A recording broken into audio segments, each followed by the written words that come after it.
We'll start in just a minute if everybody wants to take a seat.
Another Wright seat, apparently. Are there any more over there?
Welcome to the 2024 Doug Wright Awards.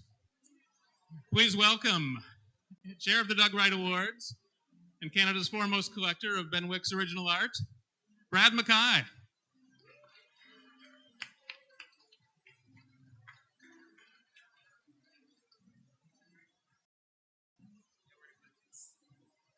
Can everybody hear me?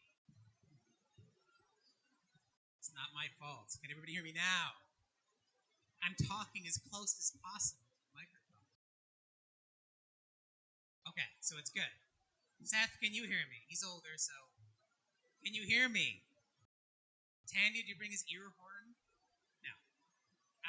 My name is Brad Mackay, and welcome to the 20th Annual Doug Wright Awards ceremony for the Beautiful Arts and Letters Club. Just so you're clear, because I've had a lot of questions, I'm the chair of the board of the Doug Wright Awards. Paul is the executive director. I know that's hard. People get confused. The difference is, if you have a compliment about the awards, you come to me. And if you have a complaint on someone who's nominated, you go to Paul. He's right there. I have a complaint right now. 20 years, I was reflecting on 20 years. I have a daughter who's 20 years old. Long time. It's longer than a lot of marriages. It's longer than a lot of careers that people have. And it's even longer than the gap between the publication of Volume 1 and Volume 2 of the Wright. And it's so long, as a matter of fact, one of tonight's nominees, James Collier, is the son of a past winner, Dave Collier. So congratulations to both of them.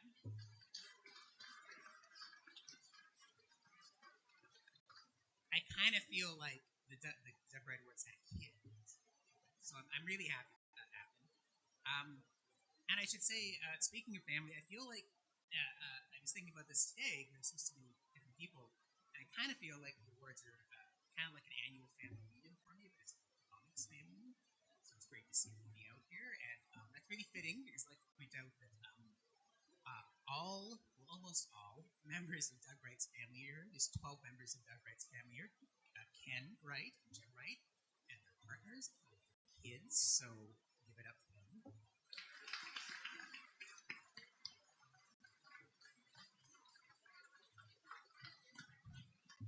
They were actually in town. They were doing like a charity soccer tournament. Right? That's why you guys were in town. So they just walked by. I'm speaking of family. I'm really, really pleased that my wife Erin and my son Charlie are here tonight. So give it up for them. They traveled all the way from Ottawa. Although I'm a little suspicious, I think my wife just gave me going to this event every year when I left for 2 or 3 days. It wasn't like a lost weekend, but so you know now.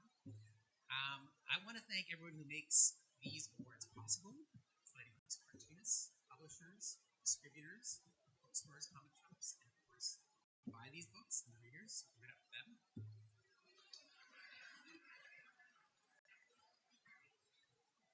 And I think that the 21 nominated books this year represent a very diverse and eclectic survey of the state of comics at the moment.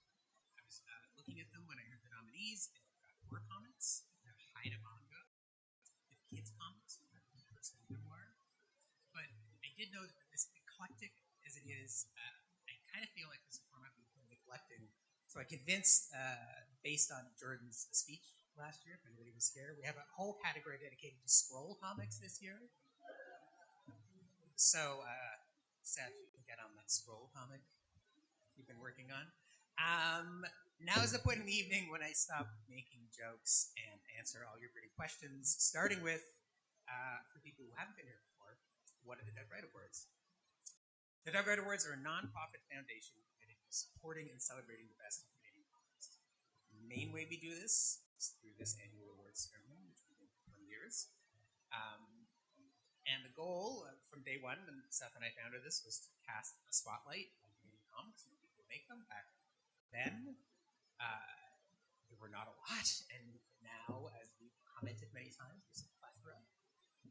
We've handed out over 60 award trophies to an all-star lineup of the country's best cartoonists, which over the years have included Michelle Rebegliati, Julian Tamaki, Joe Ullman, Mariko Tamaki, Kate Beaton, Sami Alwani, Mark Bell, David Collier, Hartley Lynn, Michael DeForge, Jesse Jacobs, and Fiona Smith, to name a few. And each year we hand out trophies in 4 categories. The trophies which are front of stage here. There's Best Book, the Nipper, Pigskin Peters Award, and the Egghead. And to be considered, a book must have been published in the previous calendar year. This year we received 200 entries from dozens of publishers and self-published cartoonists. Each category is judged by a diverse 3-member jury made up of cartoonists, industry experts, and those with deep knowledge and appreciation of the medium. Books are judged on quality of illustration, writing, and production. And in addition to our awards categories, we also take time every year to pause and honor Canadian comics history by inducting a cartoonist or somebody who is integral in the comics industry into our Hall of Fame, which is called the Giants of the North. And we are very pleased this year to have 2 inductees who are both here in person. The first is Denny LeBaire, a foundational comics publisher and founder of Renegade Press at Art by Anaheim, which printed such seminal 1980s titles as, there's a long list, I picked a few. Is that okay? Cerebus, Wordsmith, Ms. Tree, Silent Invasion, and my personal favorite, Flaming Carrot. So thank you for publishing Flaming Carrot. Everybody out for Flaming Carrot? And we have not 1 but 2 giants here tonight, because we're also thrilled to induct Chris Gallagher into the Giants of the Earth. He is a Toronto illustrator and cartoonist.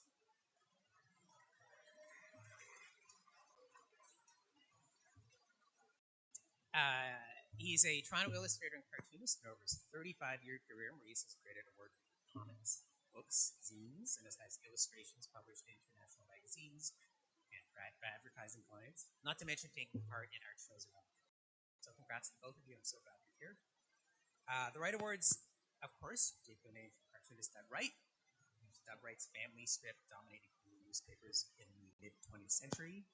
And I'm really happy to say that our ceremony tonight is extra special because not only is it the 20th anniversary, but it's the double duty as launch for elected Doug Wright, Canada's Master Canada's Master Cartoonist 1963 to 1980, which is the second and final volume of the Doug Wright book, which we published 15 years ago, actually, at the State Awards, and the inaugural book under our own Giants North Press. And it looks like this. This is actually my mom Norma's copy that I picked up. I hope she's watching at home. So,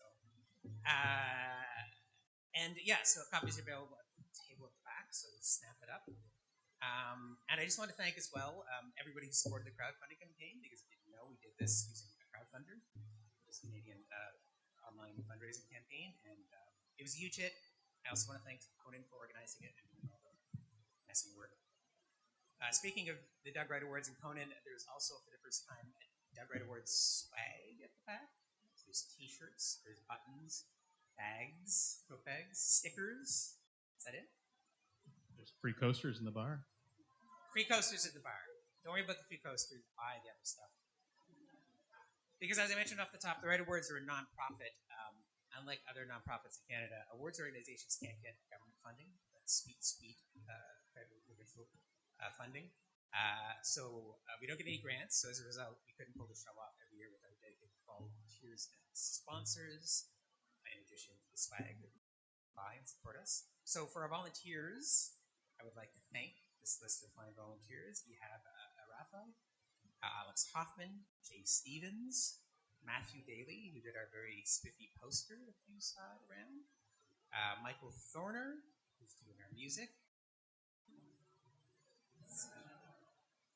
I just want you to follow me around the rest of the weekend, playing the on and off.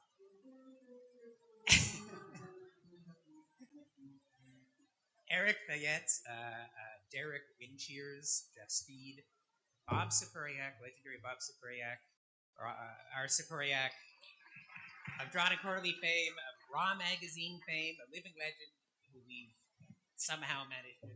We must have blackmail on him or something. He comes every year and live draws our awards, which is amazing. Thanks, Bob. Chief Ladybird, Andy Brown, and John Montgomery, who did an amazing job of redesigning our logo and our look and feel, which Seth had previously done. So that's a big task, and I think he's done a fantastic job. So thanks to all those people. Thank you.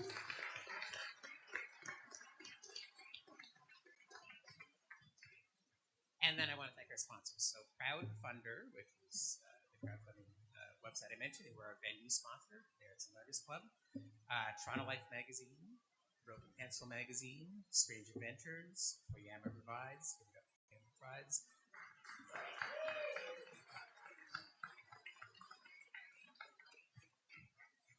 Valley View Artist Retreat, this amazing club, the Arts and Letters Club.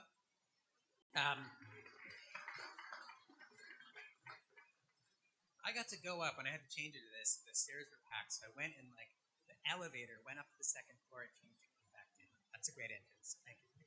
I felt like I was going to a back cave or something. Super 7, The Beguiling, and TCAT. Thank you for all of those people.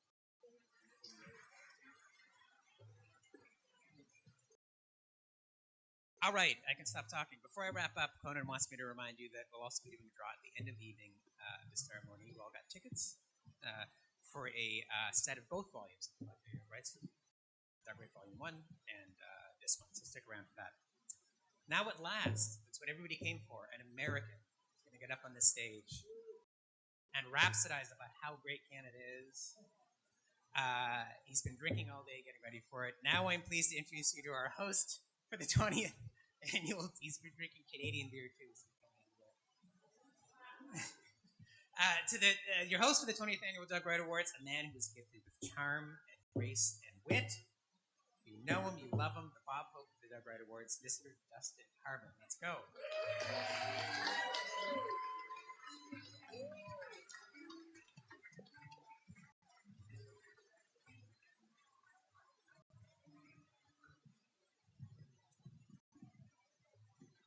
I'm going to try not to beat the podium. Brad did. But I might do it once. I'll probably cry at some point. I usually do. I'm going to try and imagine you guys imagining me naked to help keep me from doing that. But I just want to warn you that it may happen.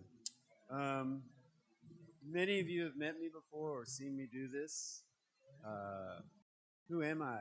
The rest of you are wondering. Nobody.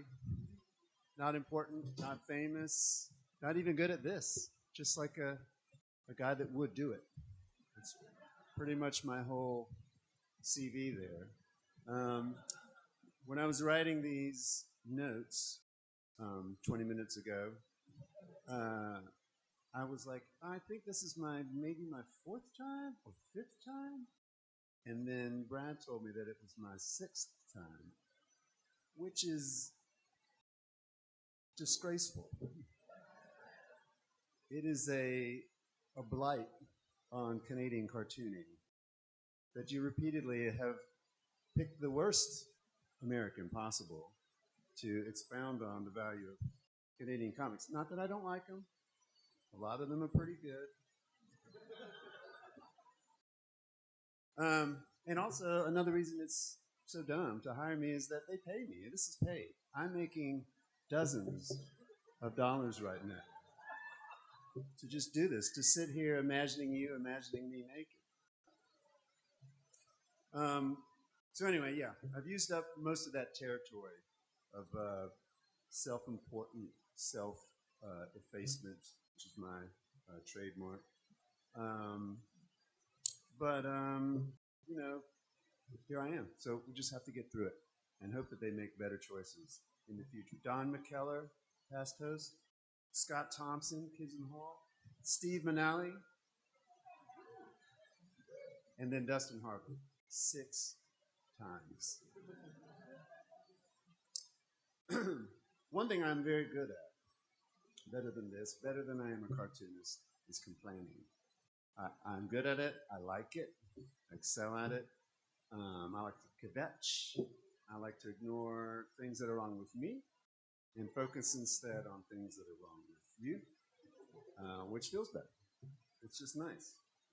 Here's one complaint that I think about a lot is when people say, well, you know, I'm a storyteller.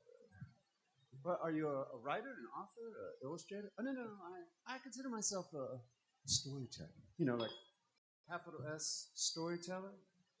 To which I say, give me a break. It's the most appallingly self-important thing that you can use to say, and we all have done it. There's a lot of storytellers in this room tonight. It's a built-in self-aggrandizement. As the narrator, you place yourself at the center of the story. This happened to me. I witnessed this. Let me bring it to you. I was at the top of Mount Sinai. I saw God. I brought some tablets there. I'm Moses. I'm the center of the story. It's easy to do that long enough that you convince yourself that you're performing some sort of grand service to humanity. Let me change the subject. When I was a kid, I got this book. I meant to bring it tonight, and I forgot. If they paid me more than dozens of dollars, I might have remembered it. But it's a book that this book seriously made an enormous impact on me in the way that kind of your first beloved book does. That you carry through the rest of your life. You kind of measure all other books against it. And the book was about Paul Bunyan, and it was drawn by a guy called William Dempster. Let's say Bill Dempster, because his family called him that. And it was like a crude Ben Shahn kind of mid-century abstract thing. I didn't know about abstraction. I just thought, this guy really cannot draw. These are terrible drawings. The feet aren't the same size. Insane. But when I saw it, it was like a glow awoke in me. And later, when I became an adult, I still love this book, and the internet happened in that time, and suddenly you could just ask Jeeves when you had a question about something. And I said, Jeeves, tell me about William Dempster. No, nothing. There was no mention of him. There was no Wikipedia, which didn't exist yet. There was no Landiot article. There was no history. At the time, I was running a comic shop, too, and I knew way too much about all sorts of other lesser cartoonists, and it bothered me. And so finally, I ended up finding him through I think he had some watercolors in a gallery somewhere in the Bay Area, California. And I contacted the gallery owner, we connected, and she said, Bill would love to meet you. You know, he has no fans. No one has ever, said, I'd love to meet you. And he's like 90 years old in a restaurant. And so I said, I'd love to come out there. And then I immediately, 15 years later, made the trip. 2 weeks before, maybe a week before, almost on the way, Bill dies. I get emailed, and I thought to myself, if only I had told Bill Dempster how much he meant to me. If only he known that this little boy had grown up to be a little man and doing the same thing that he did and looking up to him and trying to understand his drawings, to take them apart, to copy them, but then to hide the fact that he had copied them somehow. If only he knew that he was part of my story. I was the storyteller. I was the center, etc. It was like telling Bill Dempster that he had joined my own personal Giants of the North, as if he would care, When I first attended the Doug Wright Awards, I didn't really know much about them, except that I could not have one, which made them 120% less interesting right away. But I do like Canadians, and I was with a bunch of Canadians that I liked, and they were going, and so I was going. And I remember watching Seth induct people into the Giants of the North, or interview David Boswell, or just enlarge, and it was, especially in recent years, always someone I had never heard of. Not David Boswell, but often it was a person that truly, for me, admittedly ignorant person, like enlarged my conception and idea of not only comics, but specifically culturally Canadian comics. And that's great. When I tell people about this award and what it means, I am seriously, I laud the award quite a lot. I'm a big fan. But the other thing that I really, really enjoyed was watching Seth and Brad.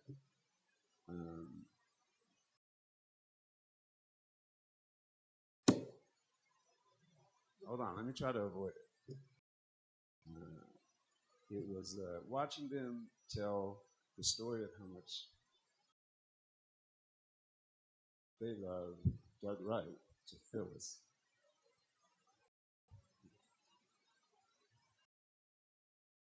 I'm just too sweet. I just have too sweet a heart. I apologize for my sweetness, my unmanly sweetness. But Seth would come and escort Phyllis onto the stage and present Phyllis with flowers. And Brad and Seth would extol not only Doug, but Phyllis, and they would treat her like a queen.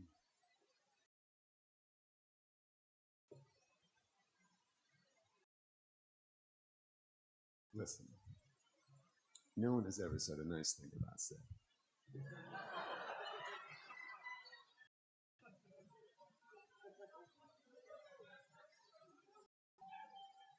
I did not fly all the way here to Ontario to break that tradition.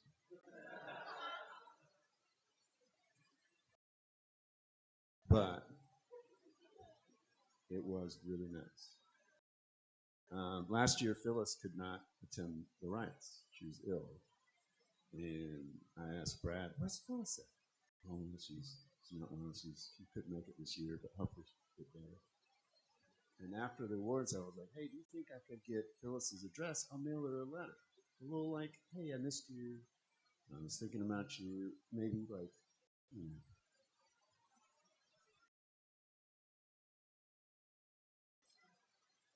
how nice it has been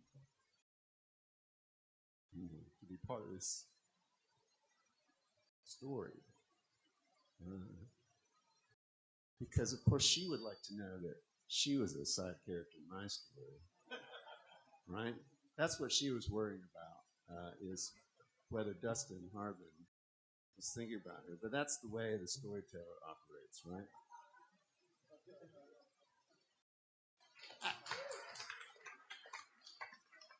I'm not done. Just because I wiped my face, give me a second. And then she passed away. And I thought, oh, I missed the chance to tell Phyllis this thing. Like an idiot. But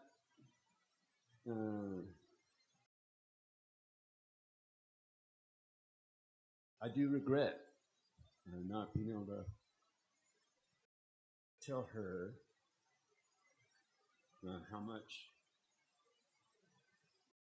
I enjoyed seeing these people I respect pay homage to her husband, and to her, and to venerate them in a way that is making me fall to pieces. I don't even know Phyllis that well. I rarely interact with her other than to apologize for all the swearing. But she was always very gracious, and she, pretended that it didn't bother her, which I thought was very nice. But I really enjoyed seeing Seth and Brad and Conan show their devotion not only to comics and Canadian comics, but to the Wright family. And I wish that I had told Phyllis how nice it was to be a little part of her story, her husband's story, and through these guys, our story. And now I'm finished.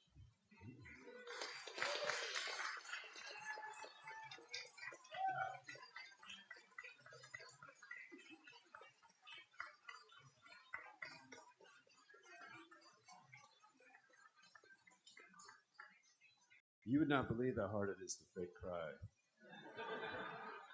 That much. That is an actor's craft right there. Now, a few notes about how the awards are going to work. There's no more crying. If your name is announced as a winner, please come up to the stage to give your speech, and then Seth will present you with the award on the floor in front of the stage as you return to your seat. And you'll have a photo made with Seth in which you should smile. It says right here, please smile for the photographer, and I've underlined please as your hand is award. Our first award tonight is the Egghead, or as we say in the South, the Egghead, which is the Doug Wright Award for Best Kids Book, which recognizes the year's best book aimed at children 0 to 12. The award takes its name from Doug Wright's original unused name for his signature character, Niffler. The winner of the Egghead receives a trophy and a small cash prize. To present this year's Egghead, please welcome Joanne Purcell, the founding and current program coordinator of illustration at Seneca Polytechnic and one of this year's Egghead judges.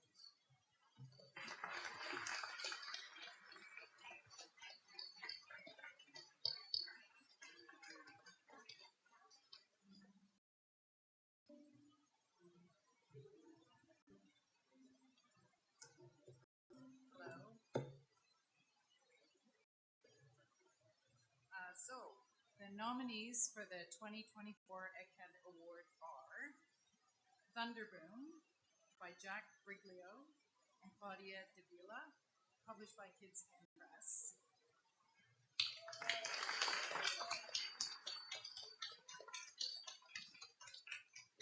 Pluto Rocket, New in Town by Paul Gilligan, published by Tundra Books.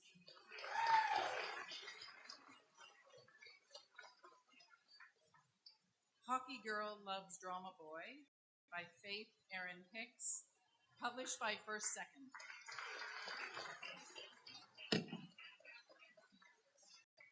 Otis and Peanut by Nassim Harab and Kelly Collier, published by Owl Kids Books.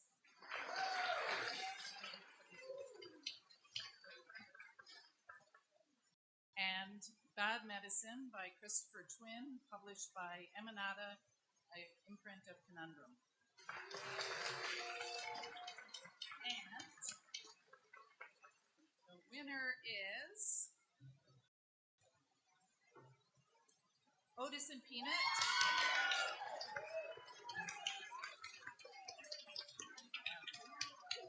by Nasreen Harab and Kelly Collier, published by Owl Kid Books. Thank you.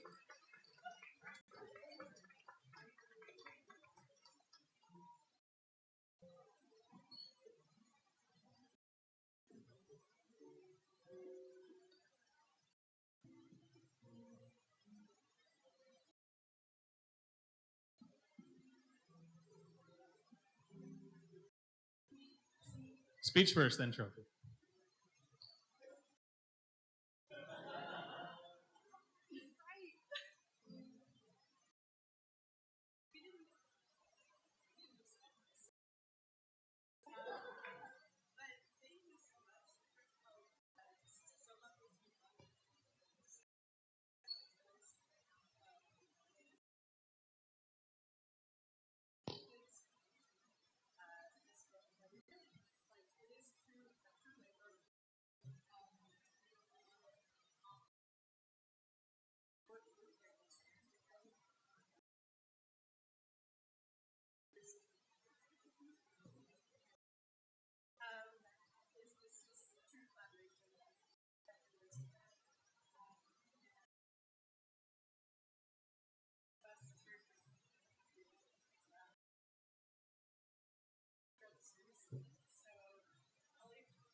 Yeah, and just thank you so much to Owl Kids, to Jen Stokes, our editor, to Lisa Baldwin, our designer, and everyone else who made this happen, and especially to this amazing character that we all fell in love with.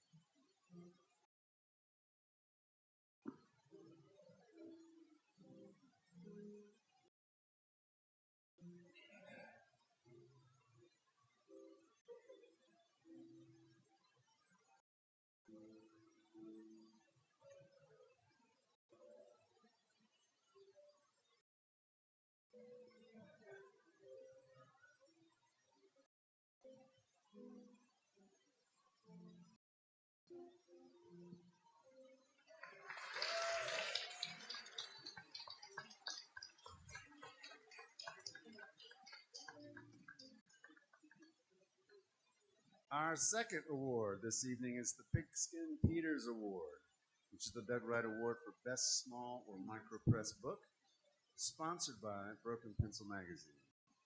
This award, given to a book not published by a major press, is named for a popular character in the comic strip Bird's Eye Center, drawn by Doug Wright from 1948 to 1968. The winner of the Pigskin Peters receives a black bowler hat, similar to the one worn by the character's namesake, and a small cash prize. Here, to present the 2024 Pigskin Peters Award, is Ivana Filipovich, last year's winner of the Pigskin Peters for the book Where Have You Been?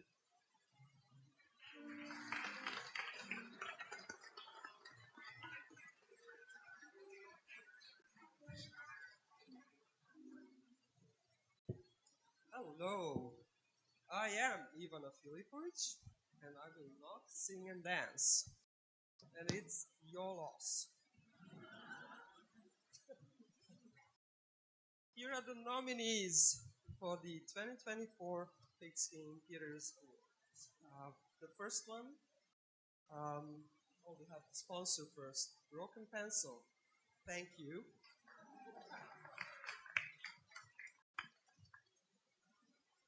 The first nominated book is End Sickness, number 2, by Sofia Alarcon, self-published.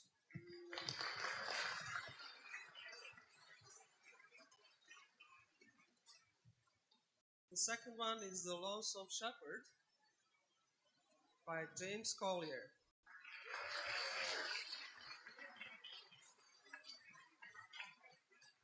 Published by Big Shot. Number 3 is Old Caves by Tyler Landry, published by Uncivilized.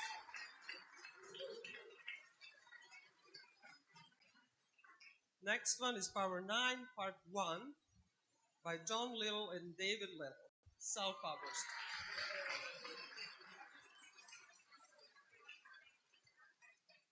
And we have Index by Swan, Rachel Evangeline Shiong, and Joyce Kim, self-published.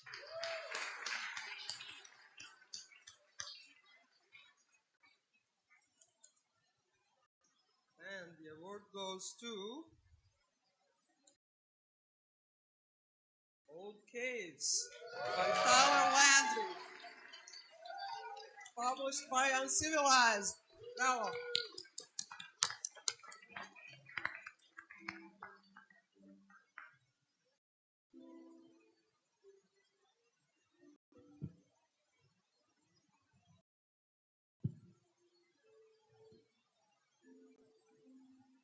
Oh, the lights. I have nothing prepared. I didn't think I was going to get this, but I'm very pleased.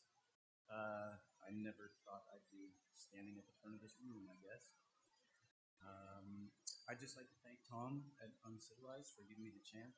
This is a project I kind of sat on for a while, and threw at him a couple of times as an idea, and finally it was time to pull the trigger on it, so we did. I'm very proud of it, so thanks.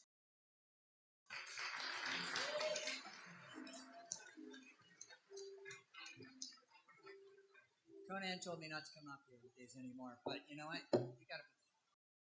So, okay.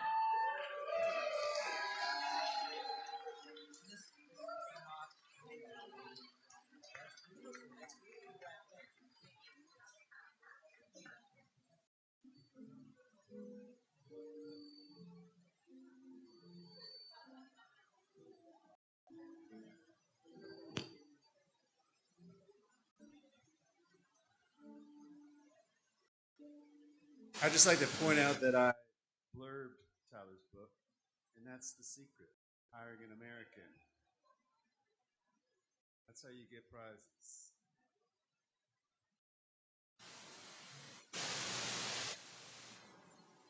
As I mentioned, the Pigskin Peters, Pigskin Peters was a character in the comic strip Birdseye Center, which Doug Wright drew for 20 years. The song that Mike just played was titled, now did you guys notice that Mike just played this song? It's beautiful. Was titled Take Me Back to Birdseye Center and was written in 1927 by Nelson H. Bell, contributed to the comic strip. It probably has not been played in public for a very, very long time.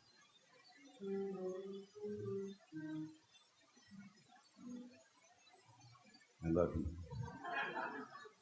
Our next award is the Nipper, the Doug Wright Award for Best Emerging Talent, sponsored by crowdfunding. This award, given to an author or team early in their career and deserving of wider recognition, is named in honor of Doug Wright's signature character. The winner of the Nipper receives a trophy, a small cash prize, in a week at the Valley View Artist Retreat in Caledon, Ontario. Here to present the 2024 Nipper Award is Veronica Post, the winner of the 2021 Nipper, for her book Langosh and Peppy, Fugitive Days.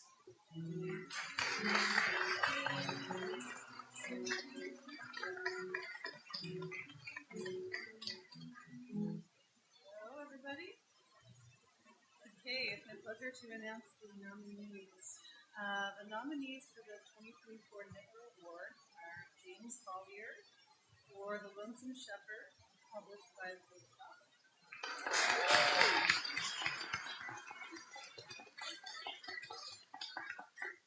Vincy Lin for When I Was a Kid, I Was Taught How to Die. Now that I'm an adult, I'm actually good. I work you. And When She Set Fire to My Friends' Houses. Both self-published.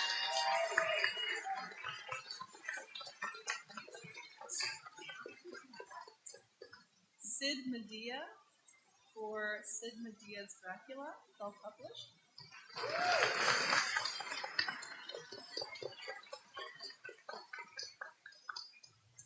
Christopher Twin for Bad Medicine and the Nada Conundrum Press.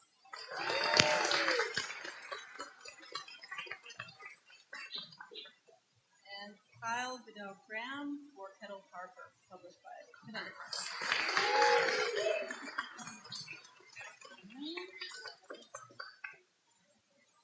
All right. And the winner is Vincey Lim. When I was a kid, I was taught how to die. Now I'm an adult. I know how to live. I love you. And when she set fire to my friend's house.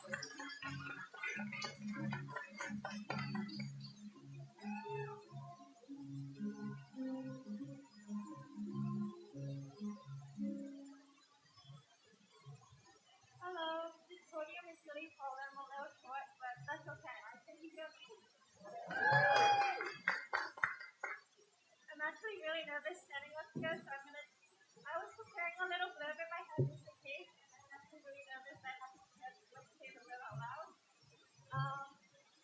Thank you so much to especially all my friends, my contacts, my friends.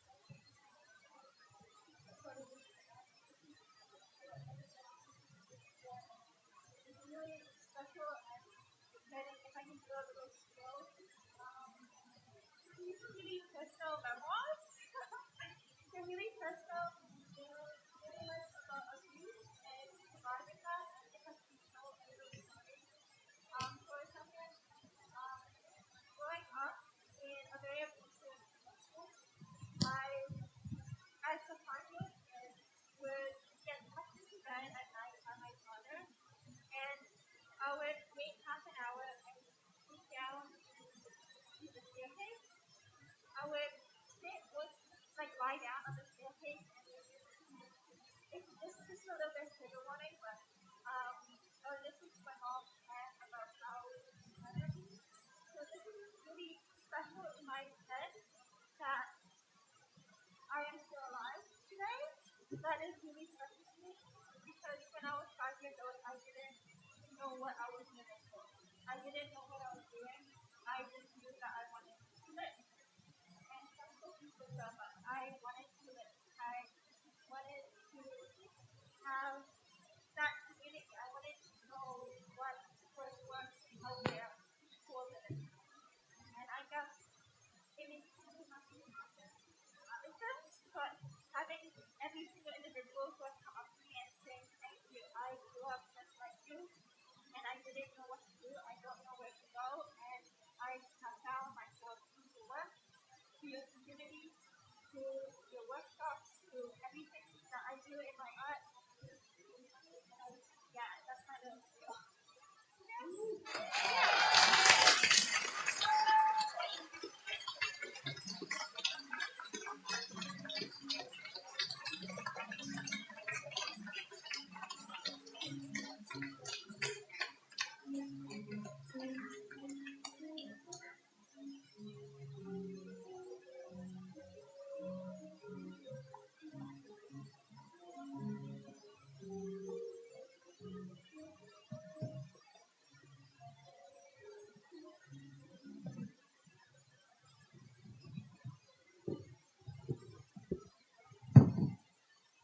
This mic is pretty quiet, there's a variance. So if you come up to accept something, especially if you're going to move everyone in the room,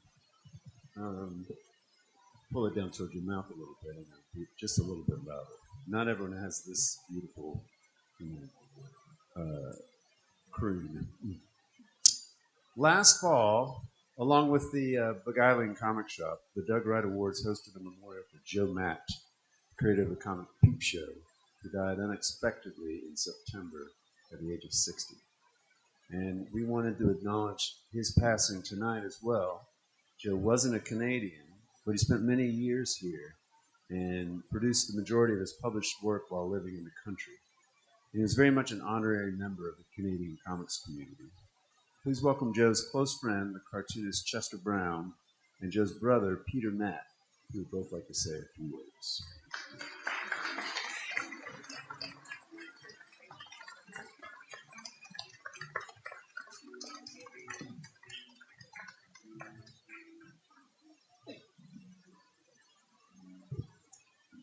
Yeah, it was a big shock when I heard the news back in the fall about Joe dying.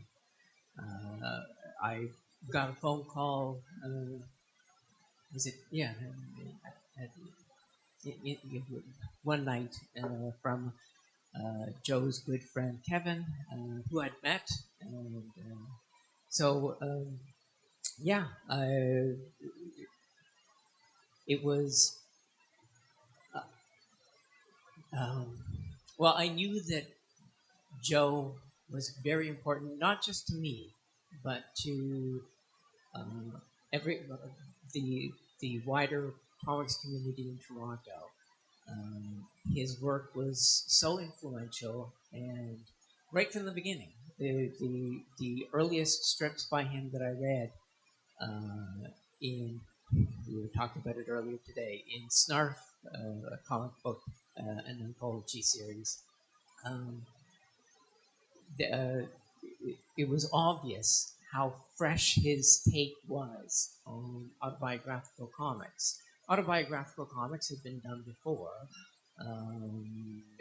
Significant work had been done by Robert Crumb and Harvey Pekar and other cartoonists.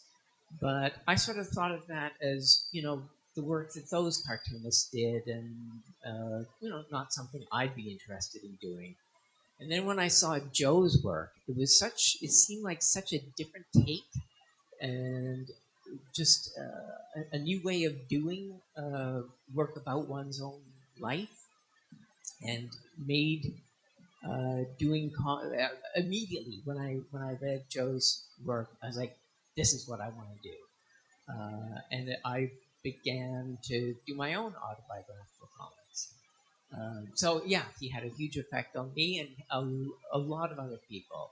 And when that early work in Snarf would have come out in 1989, and maybe a year later he moved to Toronto. He had already been living in Montreal for I think about 2 years at that point. He moved to Montreal in the late 80s to live with his girlfriend then Trish, who lived in Montreal.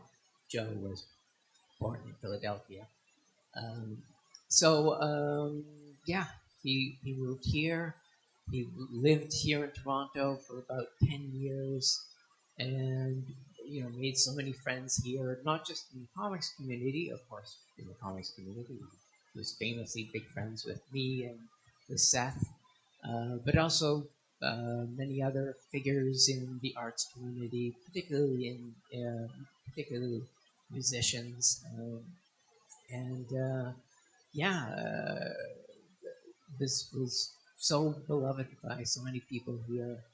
And yeah, I guess the main thing I want to say is it's wonderful that I get the chance to come up here and acknowledge how important Joe was to the Canadian comics scene, even though he was an American. Uh, but I also wanted to add that I hope it's not the last time that we talk about Joe at the Doug Wright Awards. Personally, I think his work should be considered Canadian work. He lived here for 10 years. He created most of the body of his work here, certainly the work that he's best known for. The work is set here in Montreal and Toronto, Canada, and yeah, I think it's authentically Canadian. Even if he was born in the States, and even if he moved back to the U.S. For his later years, when he didn't do much work for whatever reason. So yeah, I'd like to see him nominated, or not nominated. I'd like to see him become part of the Giants of the North, because I think he deserves it.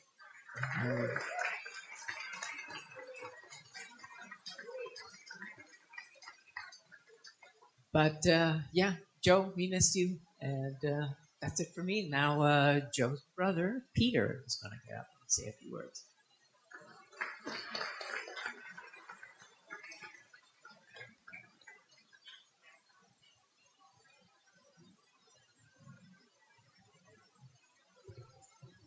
Maybe I should have gone first. Dustin promised something about crying. Crying. I promise. So, yes, hello everyone. My name is Peter Matt. I am the youngest sibling of my brother Joe. I want to first thank Conan, Tobias, and the Doug Wright Awards for reaching out and inviting me. On behalf of the Matt family, and also having never been to Toronto or Canada ever, I am both honored and absolutely delighted to be here. As a kid, all that I knew was that my brother Joe was an amazing artist. Long before his acclaimed work as a colorist or his comic peep show, I would peruse his old notebooks from school. They contained so many amazingly rendered doodles. I would pore over them, scrutinizing the detail and examining the intricate shading, the combined use of ink and pencil. And I was struck by the oddity of their content, strange creatures and faces. So I have been a fan of his art for, well, probably longer than any. However, I'm only a casual fan of comic art and graphic novels, and perhaps the least qualified to discuss Joe Matt, the artist. So instead, I just want to tell you a little bit about Joe Matt, the person. Quick story that I think sums up both Joe's obsession with comics and his personality was that as a very young kid, he would ride his bike all the way from our house to the local news agency, where they sold newspapers, magazines, tobacco products, and most importantly, comic books. This bike ride entailed not only traveling several miles each way, but also crossing numerous major roads and going down Main Street into the center of town. Having grown up in that same house, my self-imposed radius was a few blocks in any direction. I never once thought of biking to town alone.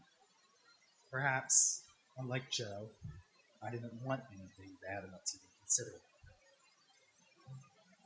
Joe, the artist, paints himself out to be a jerk. But I want you to know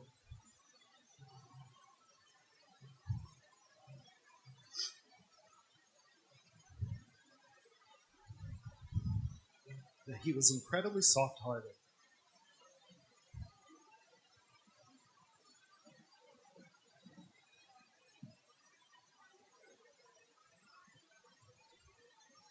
In stark opposition to the character in his work, he was obsessed with media that was wholesome.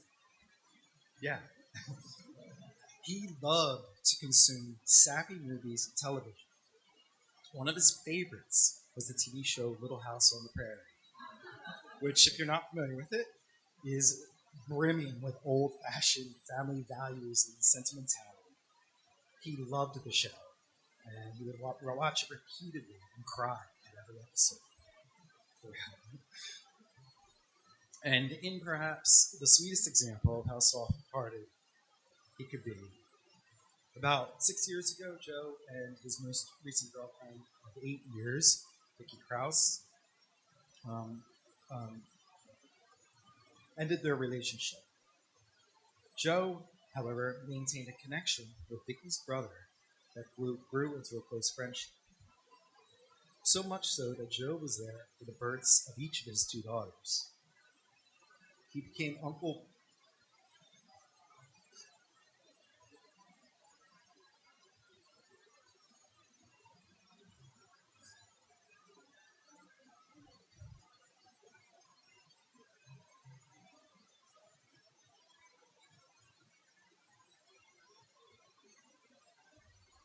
He became Uncle Joe to them, and he remained in their lives until his passing when they were 5 and 6 years old.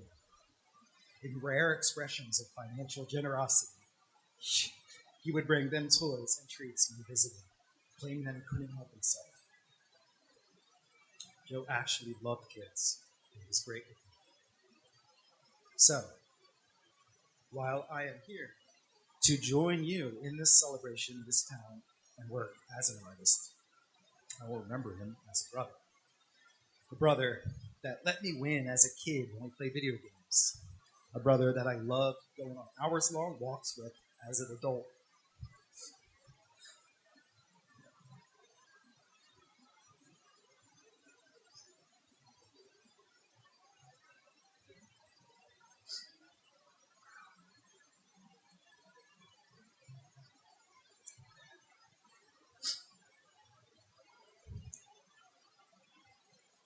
brother that I love going on hours-long walks with as an adult, a brother that I share the ups and downs of addiction recovery with, a brother that went out of his way to maintain relationships with the people that he cared about and loved, and who called both of his parents regularly to talk for as long as they wanted. We love and miss you, Joe. Thank you.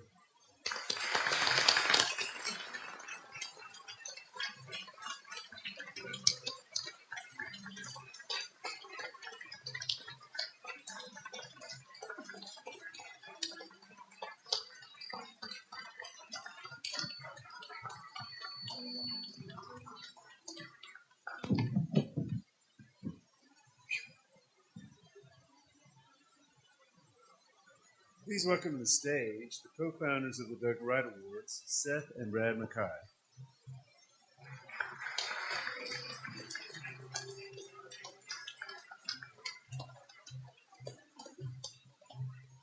I hope you like men crying on stage, because there's going to be a lot more of it. Thank you so much, Peter. I was lucky enough to meet and be friends with Joe when he lived here, as my wife did, and I was devastated when I heard that he passed, and it choked me up on a regular basis. And if I would have known he liked Little House on the Prairie, I would have teased him so much. So that's another thing I regret now, is I never teased Joe about Little House on the Prairie. So the other memoriam is I want to talk about Phyllis, or Phil, is Seth and I often talk about her. I had some stuff prepared, but I don't want to read this. I just want to say that so Phyllis, the past couple of years, wasn't able to make it to the awards. People would come to the awards in the past. She would come up with Seth and I and present the awards and say thank you. And but then it was the pandemic, and then a couple of years ago she couldn't make it. She watched on YouTube. Last year she was really hoping to come, I think, but then she had a kind of a series of setbacks and couldn't make it. And so this time last year I was saying, we're missing a key part of our team, Phyllis, or, maybe back on. And I was texting with Ken about it, and Ken Wright, and, she was 93, but I still genuinely felt she was tough as nails, and I was really hoping she would pull through. But, I feared the worst, obviously. And then when I found out she passed away, I was devastated. It was only a few months after that Joe had passed. So it was a sad fall. I just want to say that these awards in the book would not exist without Phyllis. When I was writing the biography of the book, rereading the scripts, you're really struck by how, you have the dad, but you're like, that's definitely Phyllis. When you look at it, it's drawn just like her. You see old photos and you see her, and you think about the kids, and you think about the dad, and I think about the dad because I'm the dad, but I'm sure there's a lot of mums who read the script and see the mom, stuck with the kids and stuff. Anyway, she was pivotal in the script. It wouldn't have worked without her. She was pivotal in maintaining the legacy of Doug and keeping all of the stuff, and maintaining that. So not only would they not exist because she supported it, but they wouldn't exist because she would maintain the legacy and kept all that stuff, which is so important, I think, if you're an artist. Somebody hangs on to that stuff. Anyways, I miss her so much, and I wish she could be here. So yeah, I just want to say goodbye to Phyllis, I guess, if she on stage. I'll have stuff.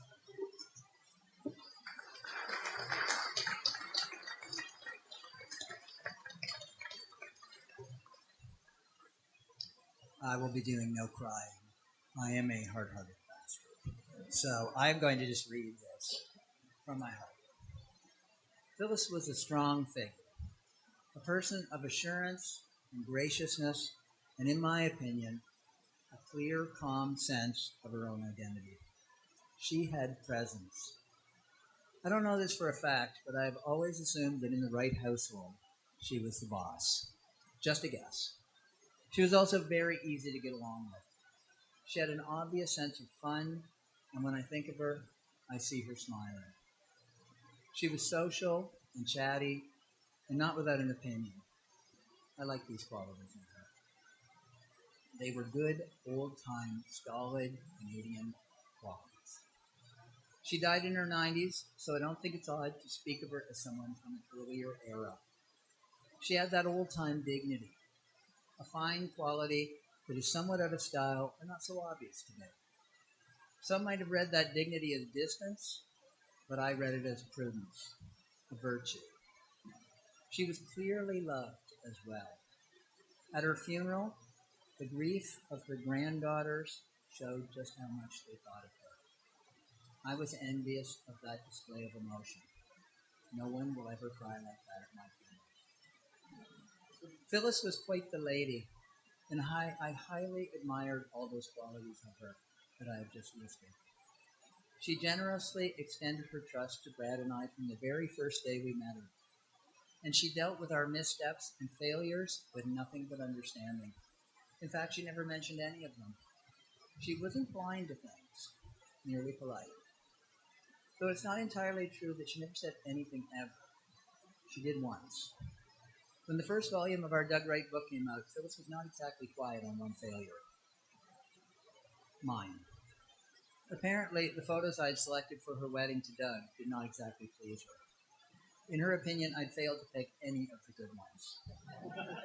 I still don't know quite how this happened, but when I looked over all the photos again, it was pretty obvious which one should have been picked. A big, beautiful photo of the two of them getting into a car. A gorgeous and glamorous shot. I'd foolishly overlooked it somehow. I cringed at that conversation between us. It was the first time, really the only time, that she ever expressed any disappointment to me, and I felt terrible about it. I apologized profusely, of course, but I also made secret plans to get that photo in the second volume. And I did. When you open up that book, you see it right there on the dedication page. Dedicated to Phyllis, of course. But also on that page is her death. Sadly, Phyllis died before she saw that photo image. I have many regrets in life. Missing that moment of restitution in a book is one of them. If only that book had come out a year or two earlier, but it didn't. Sorry, Phil. I've read it. None of us ever met Doug Wright. He was long dead before these awards were created. We know him only as an abstraction. Doug's name may be on the masthead, but it was Phyllis who became the heart and soul of the awards. We didn't expect this when we started, but year by year, her presence at the show took on more than just an honorary quality. We got to really like her, care about her, enjoy her company. We even got to love her. We created these awards in part to honor Doug Wright. Back then, we could see that his name was slipping into obscurity. He was in danger of being forgotten. We wanted to keep his memory alive. I'd like to suggest that in the years ahead, we do the same for Phyllis. Let's not forget her. She was important, and we of the Doug Wright Awards will deeply miss her. So while it might be weird to clap at a memorial, let's give Phyllis a big round of applause for all she did for the Doug Wright Awards and for Canadian culture.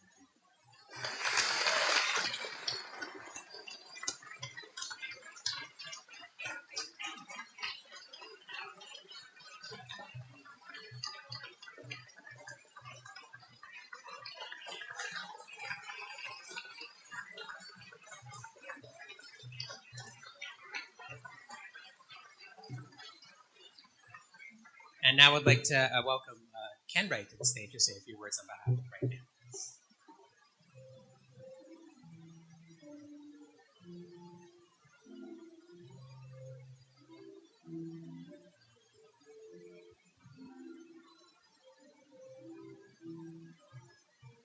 Thank you all very much for including Doug Wright's real family year after year in these awards.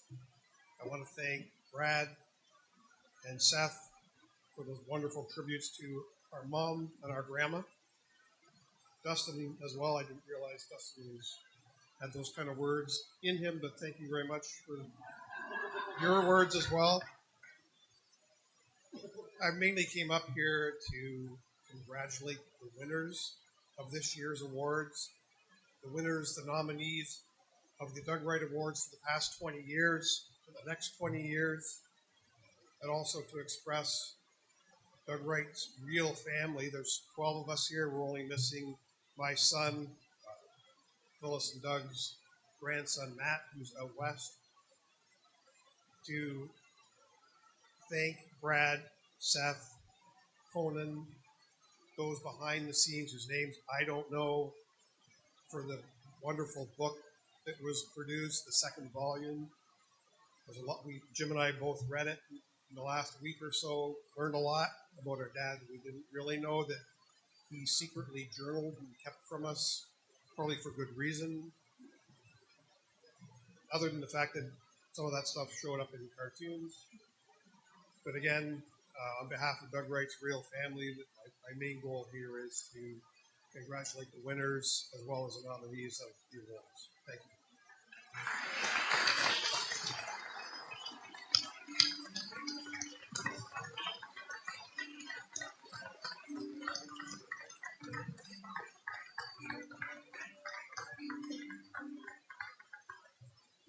That was a nice shot, Ken.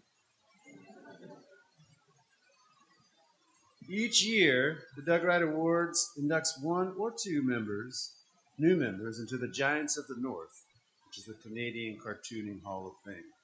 Often one of them is dead, so we're especially happy that both of this year's inductees are alive and well and with us tonight. This year's first inductee is Denny Lubert, the founder and one-time publisher of Renegade Press, and the co-founder and one-time publisher of Aardvark Vanaheim. Here to induct Denny are the illustrator Michael Cherkas and the writer Larry Hancock, co-creators of the comic The Silent Invasion.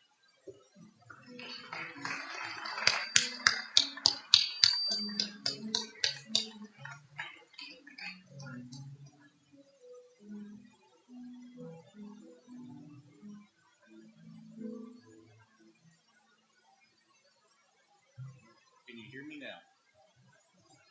Yeah. Okay. Hello, good evening. We're here to introduce the first of this year's two inductees into the Giants of the North Hall of Fame. This has already been described. And I'm Michael Cherkas, and this is my accountant, Larry Hancock. And that's true. Together, we are the two-headed monster behind the Silent Invasion. We'll get to the Silent Invasion in a minute, but here's what we need to know about Denny, or what we know. Denny first became interested in comics through the then president Dave Sim. Denny admired the work of Canadian artist Invasion and wanted to publish a zine very similar to James, and that concept was born of Dave's comic service, the Aardvark, which apparently doesn't have spelling mistake. We'll come to that. And anyway, they created the company Aardvark Vanaheim Press, and that was wanting to expand Aardvark Vanaheim, what they needed to call that from now on. Beyond just service, Dave and Denny soon also published a handful of other comics. Journey by William Rhodes, Flaming Ferret comic by Bob Burton, Normal Man by Jim Valentino, History by Marcel and Neil the Horse by Catherine Collins herself. Neil the Horse and Normal Man both began their publishing lives as part of unique stories back on Danny and served to introduce and find new talent, not necessarily. After Dave and Denny split in 1984, she established Renegade Press, taking all of the non-service titles. And then she decided to add some new books. And in January of 1985, before she headed out to Long Beach, Denny approached us about doing a new book for Renegade. We'd done a couple of multi-part stories for unique stories in the previous couple of years. And so we tossed around a few ideas and eventually came up with Silent Invasion. We drove out to Kitchener, presented the concept. It was like a kind of a vibe, like a phone book information video. And that That was in January of '85. But the book didn't come out until after we moved to California in '86. Anyway, so Silent Invasion appeared finally in April '86. And I think it was one of the first ebooks. What was unique about Renegade was the range of titles that she published and the chances she took to create as many of us reveal themselves. And she continued to publish the titles we've already mentioned. Neil the Horse, about a happy singing dancing horse who likes bananas and milkshakes. Muse Tree, a female hard-boiled detective series. And Muse Tree was really hard-boiled. You wouldn't want to mess with her. And Normal Man, a superhero spoof parody. And Flaming Carrot comics about a brain-addled guy in a carrot suit.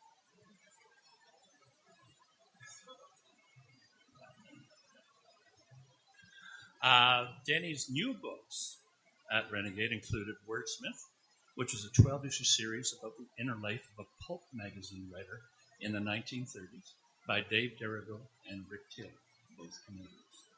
Kafka by Steve Siegel and Stefano Gaudiano followed the surrealistic persecution of a former CIA agent by an unnamed state apparatus. And French Ice, which featured English translations of the French series Carmen Crew, a cantankerous old lady who abuses everyone with impunity. She published a number of books featuring stories and artwork by Steve Ditko. She also published 3 issues of the anthology Women's Comics and the very odd one-shot Crypto the Acid by Steve Leialoha, Bill Mumy, and Miguel Ferrar. And of course, the cases of Sherlock Holmes by Dan Day. And of course, The Silent Invasion, a paranoid fantasy set in a nightmarish 1950s, featuring flying saucer sightings, alien abductions, communist spies, McCarthyism, the Red Scare, and rogue FBI agents. This is but a fraction of the titles she published. At times, Renegade felt like a cross between underground and mainstream publishing. Denny gave the Renegade artists and writers freedom to go wherever they felt the story would take them, to explore strange new roads and go where no creators had gone before. We recall a discussion with Denny where she said, now I'm paraphrasing here from memory, she was working with artists and writers who wanted to make comics, not movies. This is at a time when Hollywood is just starting to rediscover comics. Renegade had a brief but brilliant life from 1984 to 1988. Born just a little too early to benefit hugely from the black and white boom of the early 80s, and then brought down by the black and white bust at the end of it. After Renegade, Denny went to work with Richard and Wendy Penny at Work Graphics for a while. She also moved on to Hollywood, where she worked with various studios to develop comic lines of their own, including at Paramount developing the Bible for Star Trek comics. But being Hollywood, most of these projects never actually reached fruition. For the past 13 years, she's lived in Westminster, BC, and now works as a producer at New Westminster Community Television, making short community-focused documentaries. At Renegade Press, as I said, several of the artists and writers were Canadian. Ourselves, Rick Taylor, Dave Derrigo, Steve LeBlanc, and the Day brothers, Dan and David. She gave us all a chance to fulfill our crazy childhood dreams to write and draw comics. And that, we have to thank her very deeply and very truly. Now, before we bring Danny up on the stage, we did reach out to some of the other writers and artists that she's worked with in the past. We have a few words from her. Illness prevents me from seeing Denny, but this one deserves honor. I owe my rather odd career in comics to Denny and the late Dave Derrigo. Denny supported Wordsmith 100% every step of the way. Thanks to her, that series opened many interesting and occasionally lucrative doors for me. When I switched to painting for galleries, she was there cheering me on. And if you meet only a handful of people in your life, like Denny, you are a fortunate person. Denny, I applaud you, and I'm still proud to call myself a man. That's my feel. from Jean-Marc Bouffissier, who is now in France. Denny's work with Renegade Press was one of the best things that came out of the 80s, even if it got swamped beneath the merchandising blitz that came out of the first Tim Burton Batman movie. Her taste was impeccable. I still have many of these books, The Silent Invasion, Wordsmith, my favorite, and Kafka, to name but a few. On a more personal note, Randy, his wife, and I still have very fond memories of those evenings where we got together and read the translated scripts of Carmen Crew, aka French Ice, prior to publication. French Ice still draws praise on the internet today, and Denny was a wonderful publisher. Good times. From Bob Burden. My congratulations and sincere esteem to Denny, our dear and unstoppable Denny Rivera, who tenaciously and valiantly held together our merry band of renegades back in the day. Back in those golden days of yesteryear when a new wave of comic artists, writers, and publishers rose up to grab the torch and continue and keep alive. This is right. Paraphrase this, right? To grab the torch and continue to keep alive one of Canada's most cherished and sacred art forms, that of the Canadian flamenco. He actually got the word American. You can't say it's a good radio. From Terry Beatty. Terry is currently the writer and artist on the Rex Morgan MD comics. Yep, he is. In 1982, my comic book collaborator, Max Allen Collins, and I created a private eye series called Ms. Tree for Eclipse Comics. The comic was well received, but after one serialized story in Eclipse magazine and a 9-issue run of her own comic book, Eclipse passed on publishing any more adventures of our Tassels Nails Enter Denny Rivera, who rescued her and us and kept the title afloat in a difficult and uncertain market through issue number 50, going above and beyond to see that last issue was published. Ms. Tree had a lot of great company at Denny's Renegade Press. Journey, Neil the Horse, Silent Invasion, and more. An eclectic group of titles that had one thing in common. They were all great. Looking back, I'm amazed and honored to be part of such a remarkable lineup. Denny's dedication to Renegade Press and our detective comic kept us going long enough to catch the eye of DC Comics, where we did another 10 double-sided issues before moving on to other projects.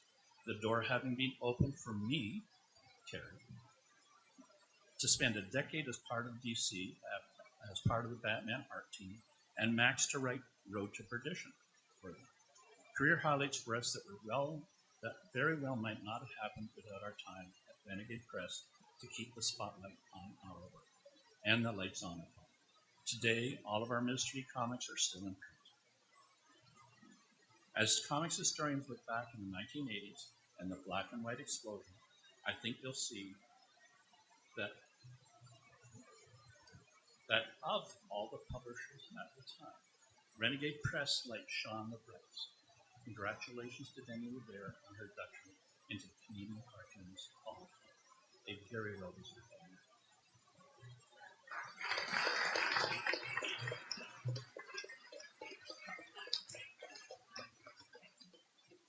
And here's a note from Jim Valentino. Denny and I have been friends for more years than either of us want to admit to. She gave me my first big break in comics, but please don't hold that against her. She was young then and didn't know any better.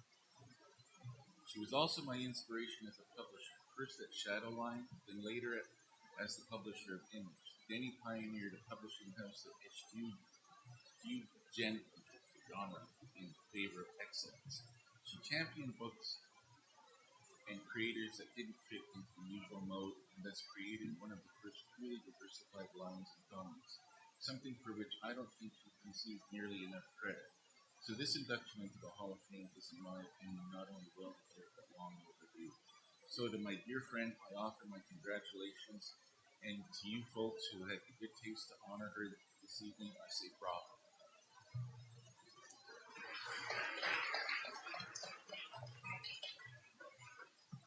Hey, we're both not as skinny as we used to be. Last but not and longest, from veteran comics editor and former Montrealer, Diana Schultz. A shining inspiration to so many of us, Denny Houlier has always been a star, despite herself. As one of the original 2,000 readers of Service the Art Heart #1, I was introduced on the page to Denny sometime in 1978 when I finally read that first issue, starting with her inside front cover note from the publisher, in which she admitted to everyone that her spelling mistake had resulted in the name of what was to become one of my all-time favorite reads. In 1978, the number of women working in comics publishing was tinier than any of you can imagine, and the number of Canadian women working in comics publishing was one, Denny. At the time, I was behind the counter at the comic shop in Vancouver, ringing up sales, or more often bagging and tagging, and Denny opened my eyes to the idea that, well, that there could be more. A few years and 38 issues later, Denny's May 1982 note from the publisher complained about the counterfeit Service #1 copies that had surfaced from New York City to San Francisco just a month earlier and had been sold to unsuspecting comic retailers along the way for what she claimed was a ridiculously low price of $25. By then, I was working in the San Francisco Bay Area for the Seven Sword Comics and Comics chain, editing our retail newsletter, The Telegraph Wire. On weekends, I subbed for the resident buyer at the Berkeley store, and you guessed it, though I paid out a bit more than $25 a piece, I bought 3 of those bogus copies for our back issue. So this time, I risked a little at Denny's words, and I fired off a letter explaining the basic economies of buying and selling collectible comics for a 7-store chain. This is long before email, and weeks would pass before Denny received my letter. When she did, she hired me. If I remember correctly, I was tapped to write a handful of press releases for Art Anaheim. It would not be the only time in my subsequent editorial career that I worked for AV, but it was the only time I worked for Denny before she moved on to Renegade Press and her new life. But in October of that year, as part of their first 1982 First American tour, Denny and Dave landed at the flagship Berkeley Comics and Comics store. Before that signing that evening, it was Denny who graciously made time for the 3 of us to meet in person, and I was unashamedly starstruck. For her immense generosity to a young Canadian girl, and for every shining thing that she brought to comics, including that fortuitous spelling mistake, I'd like to add my voice to many who are here tonight to congratulate Giant of the North, Denny Houlier, on her induction to the Canadian Cartoon Hall of Fame. Blah, my friend.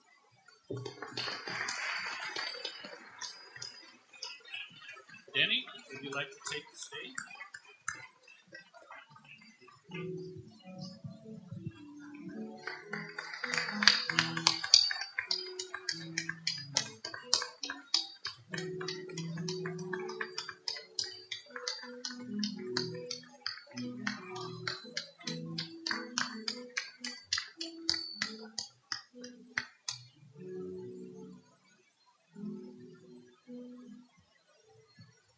Okay, so you made me cry. So Michael and Larry and I were talking the other day. They did not warn me about all these people they talked to first. And they're saying, like, you do realize, like, this award, they always have, like, one for a dead person. So I just kind of wanted to start by saying I am not dead. Getting older, but I'm still here.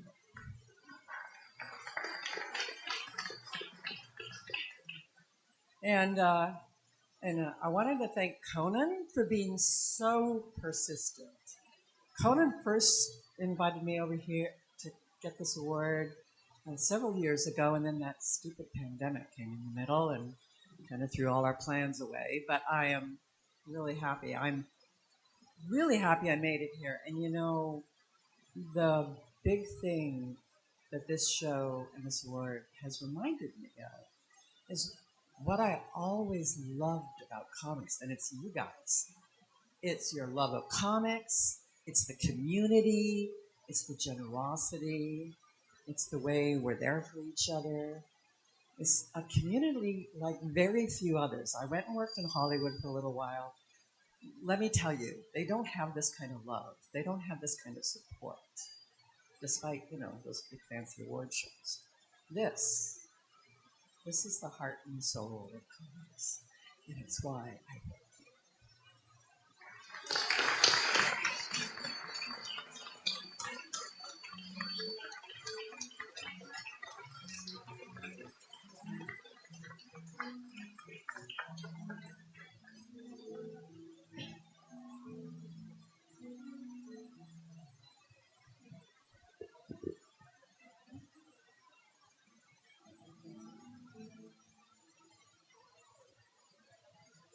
If you'd like to hear more from Denny, she'll be in conversation with Rebecca Sullivan at TCAP tomorrow afternoon at 3 p.m.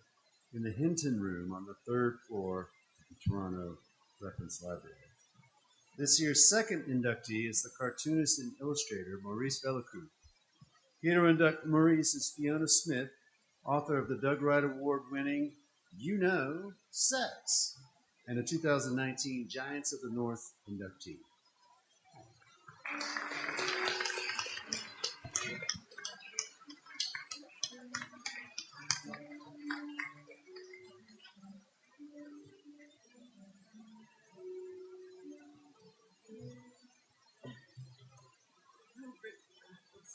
Ran to the washroom.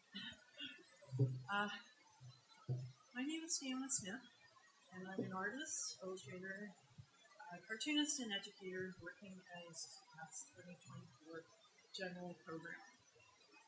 I'm honored to be here to introduce the Giants of the North Canadian Cartoonists Hall of Fame 2024 inductee, the illustrious Maurice Bellecourt.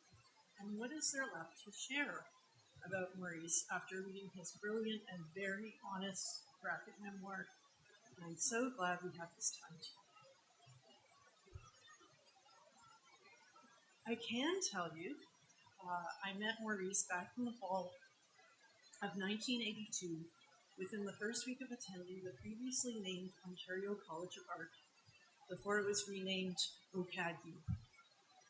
I believe he remembers most everything better than I can, but in that initial meeting, during the long lineup to enrolling classes, I recall a flushed-faced boy appearing too young to be attending college, but warm and engaging to my blush-faced shy self.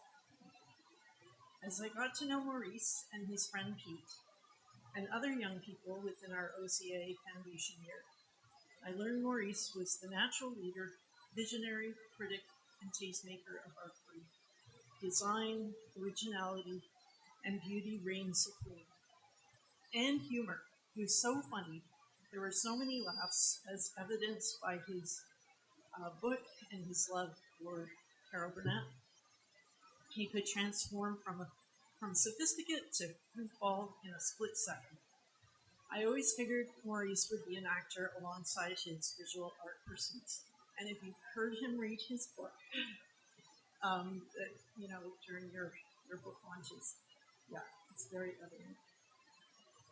In those heady days, young Maurice was a cultural connoisseur, sharing with his peers the musical delights of Ima Sumac and Arthur Lyman, and I recall listening to Zig Sputnik in his family's living room. I got to see his mom's home hair salon, and I've met his family, and over the years, mostly running into his sister in Toronto.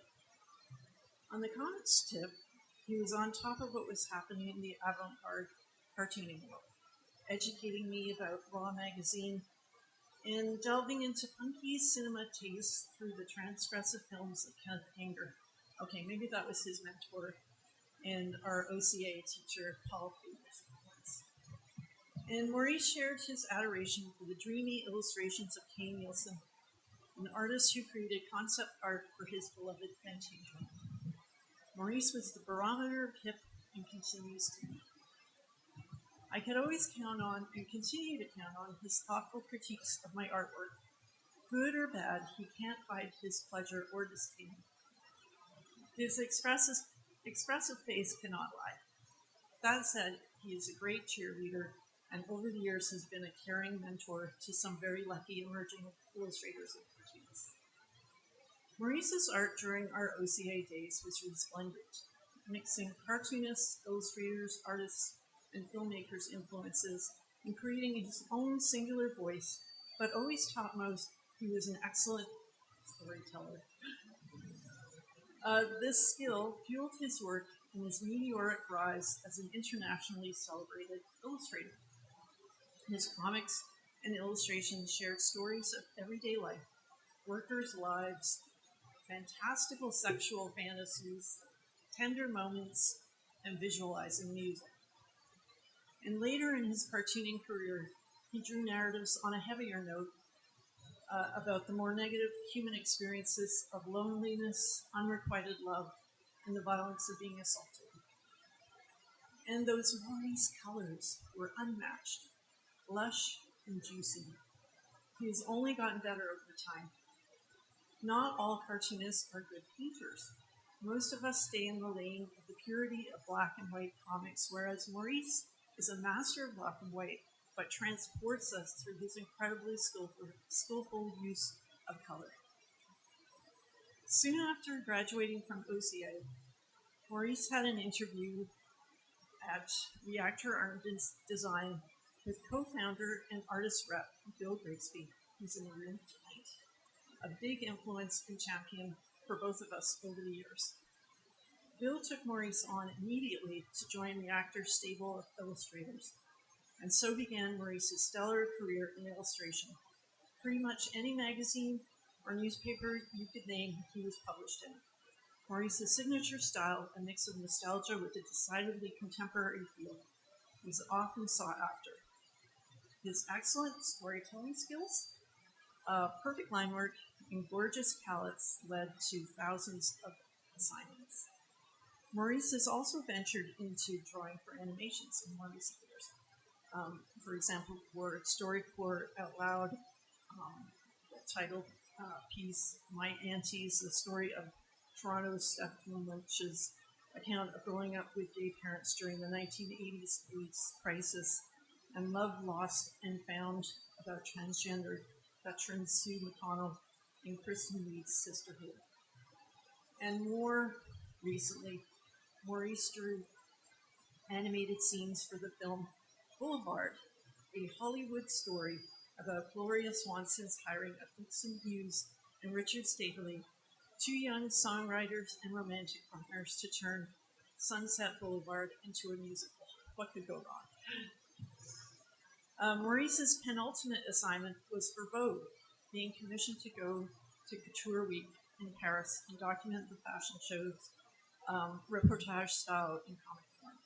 As Maurice has recounted, Anna Wintour infamously referred to illustrators being those people. But surprisingly, there were no edit notes from the ice cream once he handed his assignment in. Maurice is a generous friend, including helping me out financially in those early days more than once. Many a time he would foot the bill for the lunches or dinners we'd have at finer TO restaurants he could begin to afford as a successful illustrator. And he covered everything on a trip we took to Los Angeles to participate in Spewzine, the Queer Zine Fest in 1991, for our zine published by Reactor with fellow illustrator Roxana Bicadorf, titled Fabulous Face, which went on to be published by Toronto. Naturally, as most Canadian artists contemplate a move south to better their careers, Maurice left Toronto for Manhattan. It was a fraught time with more downs than ups, and luckily for us, he returned home to the Toronto Islands.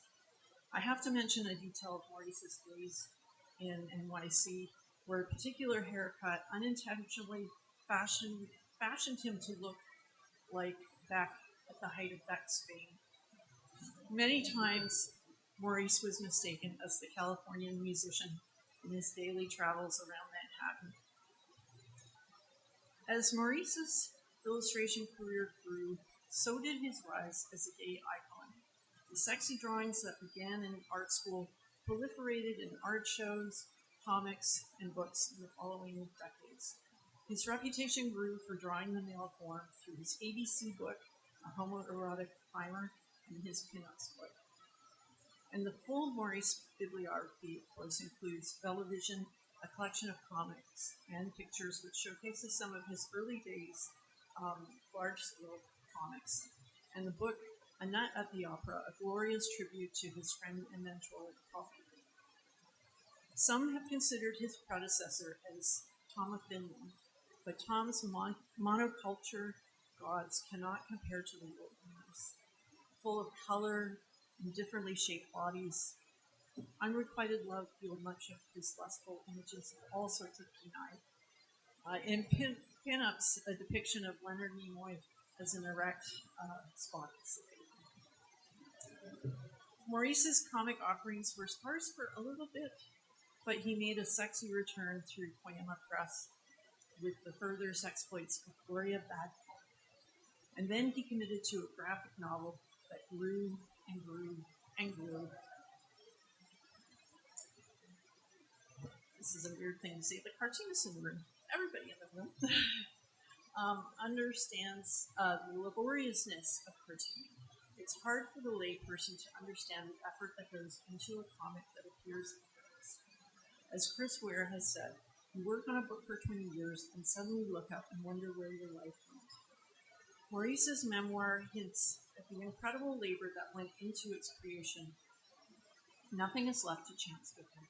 Every detail is carefully considered, every mark, every dab of color. And if he isn't satisfied in the result, he will re-render again and again. I've seen the voluminous piles of Joseph. His perfection is hard-won. The readers benefits from the torturous way these comics make it to the page. And what a triumph the battle was for his graphic memoir, I'm So Glad We Had This Time Together. Referencing Sleeping Beauty as a metaphor for Maurice's life, the story gains closure with the meeting of his Prince Charming, the gorgeous and talented writer, playwright, producer, and editor, Gordon Bonus, co-creator of the brilliant and hilarious musical The Ding Dong Girls. They have forged a beautiful life together, and we can see it celebrated through their collaborations and dressing up for Pi Day. For 20 years or more, they bring more inventive themes that get funnier and audacious. In 2020, they celebrated Toronto Island activism during the depths of the pandemic lockdown. Decked in Age of Aquarius summer mini dresses, carrying placards that read, "Save Island Homos, Old Gay and Pissed." What more can I say?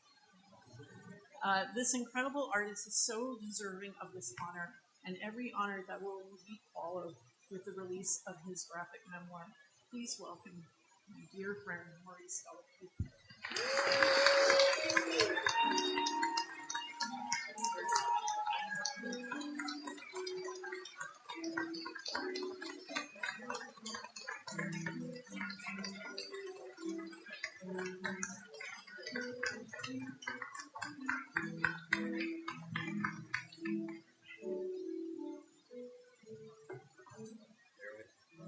Bear with me for a moment.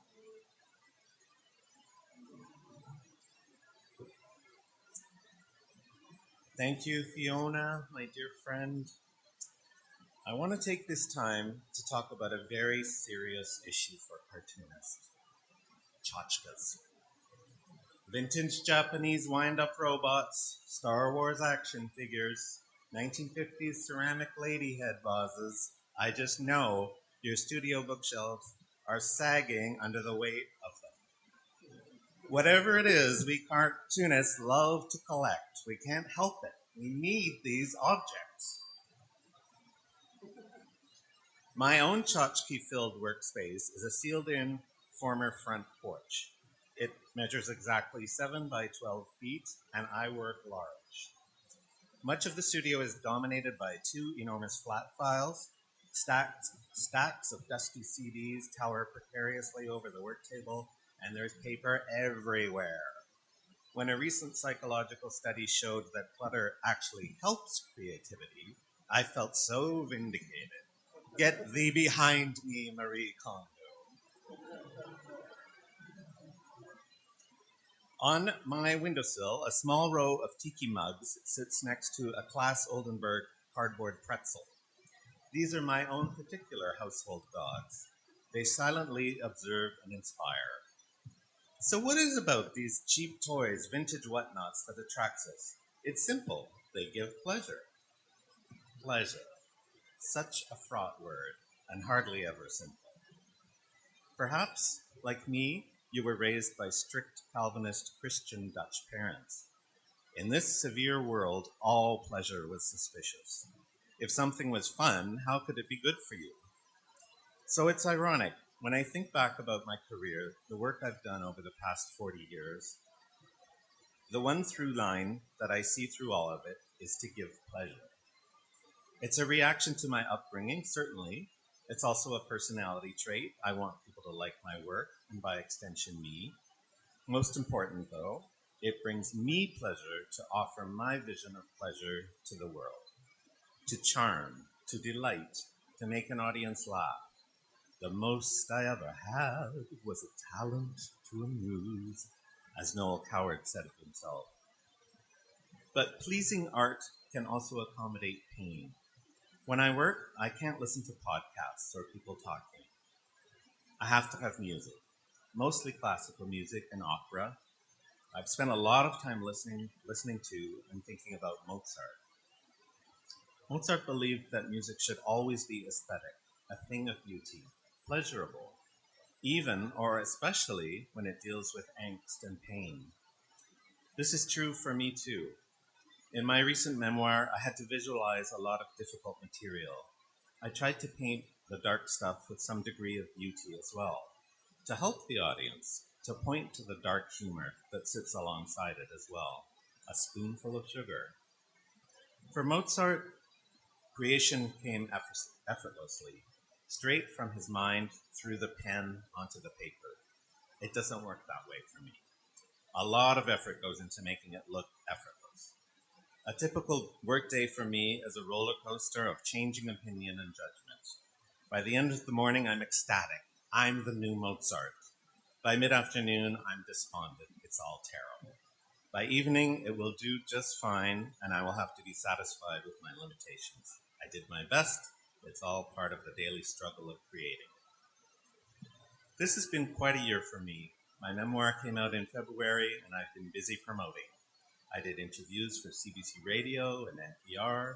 I wrote articles for Maclean's in the Globe and Mail.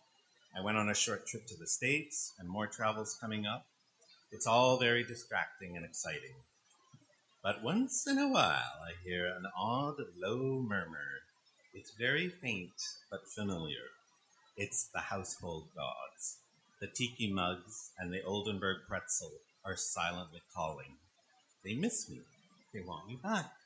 And I want to go to that place where I'm truly the happiest and the most me, in the studio, luxuriously dreaming of new ways to please.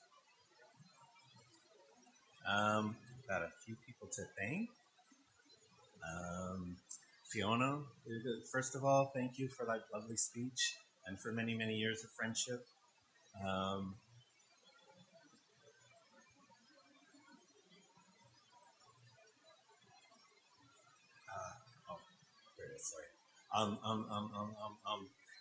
Bill Grigsby, my rep of 38 years, my biggest cheerleader.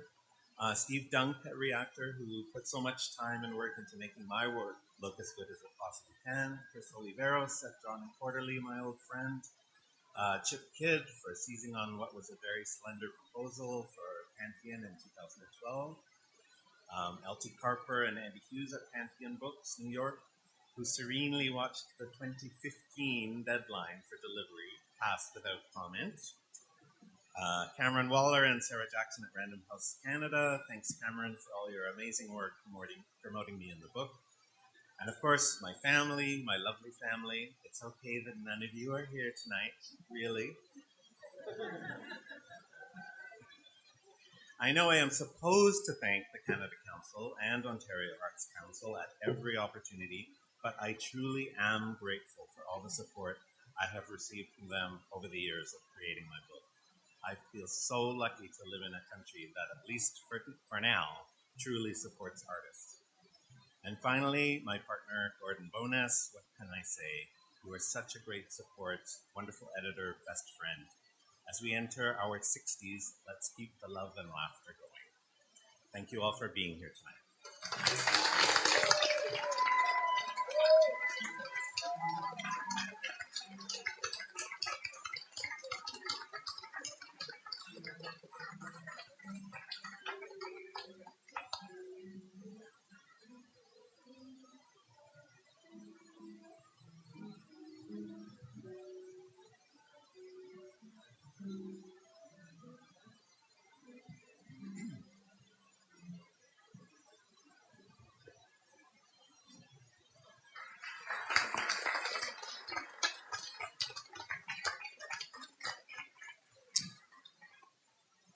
We're nearly there.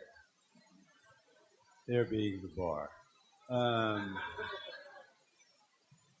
have one more award to announce, but before I introduce the introducer of that award, I thought I'd just mention, it occurred to me while I was sitting there listening to Maurice and Fiona be charming, that on SNL when someone hosts for 5 times, they receive a cool jacket. And a lot of famous people come and fet them, and it's really pleasant. Now, I don't know what you guys do in Canada, but I just thought, since everyone seems to have such cool jackets in here, that this is food for thought. And 7 metric system. Damn it. And now, the evening's final award, the Doug Wright Award for Best Book, sponsored by The Beguiling. This award is given to the best book of any kind published by a Canadian creator or team during the 2023 calendar year. The best book winner receives a trophy and a small cash prize. Here to present the 2024 Best Book Award is Christian Giroux, a professor, cartoonist, and artist, and one of this year's Best Book judges.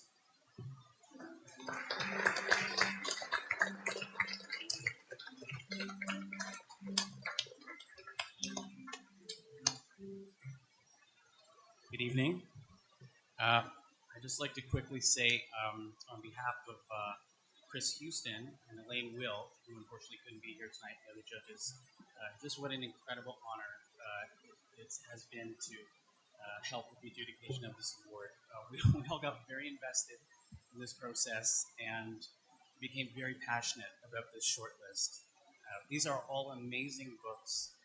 They're beautiful works of art, and they are all deserving of a place on your personal bookshelf.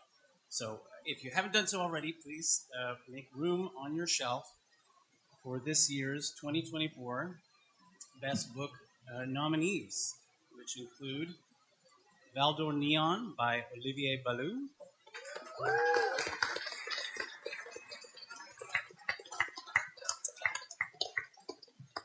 A Guest in the House by Emily Carroll, for a second.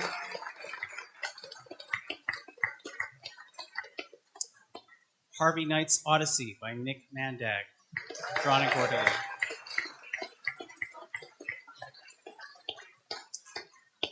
Naked, The Confessions of a Normal Woman by Eloise Massé, Pow Pow Press. Roaming by Gillian Tamaki and Mariko Tamaki, drawn and quarterly.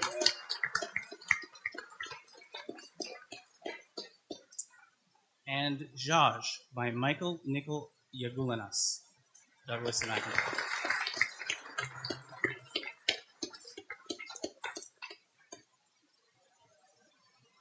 And before I read the award, I wanted to present this jacket.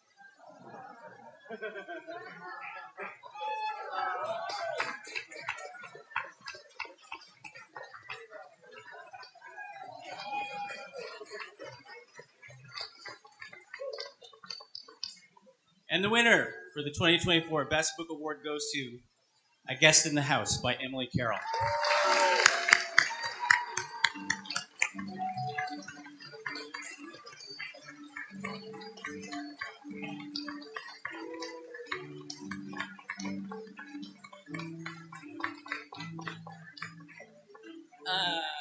I forgot my phone where I had written stuff, but yeah, I'll just be brief. I just wanted to say thank you. It's it's wild to think of myself when I first exhibited at TCAP. The idea of one day being here accepting this award it's completely surreal. So thank you very much to Doug Wrights. Thank you for beguiling, as always, beguiling. Thank you to my publisher for a second. Thank you to my agent, Nan. Thank you to my wife, Kate, who is here tonight. And yeah, it's here for Kate. She's also like my editor for all my comics, and she also deals with me being Brad about getting editing notes on all of them too. And the other reason why this is so meaningful to me is that this is I usually do short comics, and this is my first full-length book that I've both written and illustrated myself. And I learned a ton about making comics from it and about myself. Like all my comics, it's embarrassing in hindsight because it's all therapy. Like you just have to excise. So yeah, thank you very much. And since I have a microphone in front of my face, which does not happen often, I said whenever it would, I would like to just express my solidarity with the UFC encampment that's happening right now. And I didn't go to UFC. I went there for 2 months, and then I worked at Blockbuster. But it is so meaningful to me seeing what they're doing, and more than that, though, I just want to express my solidarity and support with the people of Palestine and my belief in free Palestine in my lifetime. Thank you.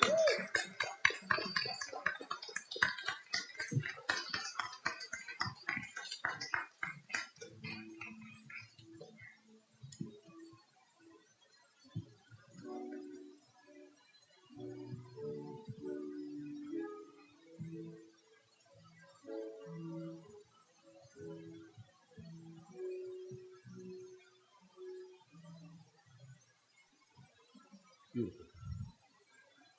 It says here closing comments, but I have none. I'm sure that Conan is going to come up here, or Brad, or some other busybody, and say something. But I would exhort you to join us at the bar in the back.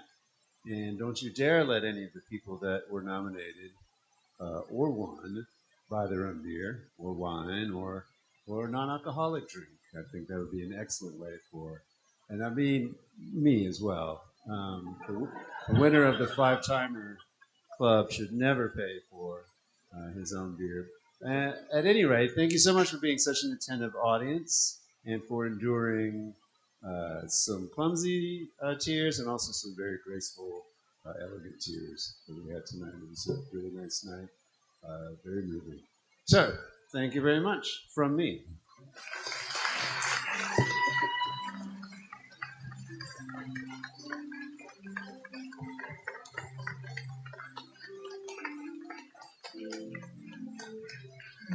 That actually is the end of the show. We're not going back on stage, but we do have a raffle tonight in celebration of the collected Doug Wright Volume 2.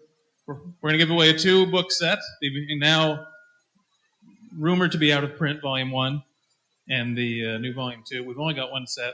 We'll do a quick. I'm going to ask Denny to pick because, as Denny mentioned, we were supposed to induct Denny back in 2010. Back in 2020, and the pandemic hit, and I appreciate her being so patient and wanting to be here in person to this. So, this one.